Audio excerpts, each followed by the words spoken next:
সাভারের আশুলিয়ায় ঢালিউডের সুপারস্টার শাকিব খানের ২৬ বছর পূর্তি উদযাপন করেছেন তার ভক্তরা। এ সময় শাকিব খানের কাছে আফরান নিশুকে প্রকাশ্যে ক্ষমা চাইতে বলেন তারা, অন্যথায় তাণ্ডব বয়কটের ঘোষণা দেন তারা। শুক্রবার ৩০শে মে বিকেল ৩টার দিকে সাভার সেনা অডিটোরিয়ামের সামনে তারা এই ঘোষণা দেন। এ সময় কেক কেটে ঢালিউডের সুপারস্টার শাকিব খানের ২৬ বছর পূর্তি উদযাপন করেন তারা। শাকিব খানের ভক্ত সুদীপ বলেন, আমরা এখানে তাণ্ডবের প্রচার করতে আসিনি, আমরা শাকিব খানের ঢালিউডে ২৬ বছর পূর্তি উদযাপন করতে এসেছি।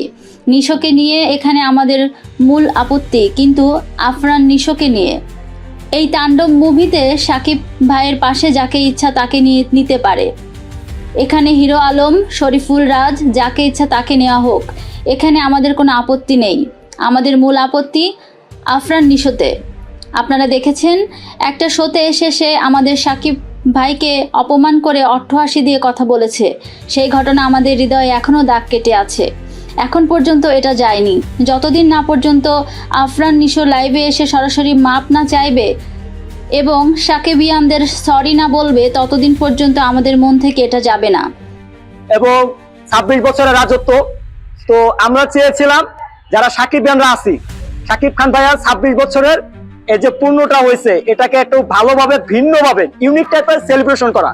কিছুদিন আগে বরবাদ সিনেমার সময় শাকিব খান আমাদের সাভার সেনা অডিটোরিয়াম সিনেমা হলের নামটা নিয়েছিল, তো যার ফলে তার হয়ে আমরা সাকিবিয়ানরা এখানে এসেছি সেই সম্মানটা দেওয়ার জন্য। কারণ শাকিব খান যেহেতু সেনা অডিটোরিয়াম সিনেমা হলের কথা বলেছেন, তা আমরাও চেয়েছি সেনা হলে এসে আমাদের একটা হল ভিজিট করা, প্লাস হচ্ছে এখানকার পরিবেশ দেখা।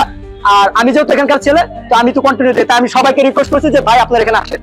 তো এত কষ্ট করে অনেকে গ্রাম থেকে এসেছেন, অনেকে দূর দূরান্ত থেকে এসেছেন, অনেকে ঢাকা থেকে এসেছেন। তো আমাদের মেন উদ্দেশ্য একটাই, মেগাস্টার শাকিব খানের ২৬ বছর পূর্ণ হয়েছে, সেটা উপলক্ষে আমরা সবাইকে নিয়ে একটা ইউনিট টাইপের কিছু একটা করতে চেয়েছি এবং উদযাপন করতে চেয়েছি শাকিব ব্যান্ডরা মিলে। এ সময় কেক কেটে ঢালিউডের শাকিব খানের ২৬ বছর পূর্তি উদযাপন করেন তারা। মুখে বিভিন্ন ধরনের মাস্ক পরে তারা এই উদযাপনে শাকিব খানের অর্ধশতাধিক ভক্ত উপস্থিত ছিলেন।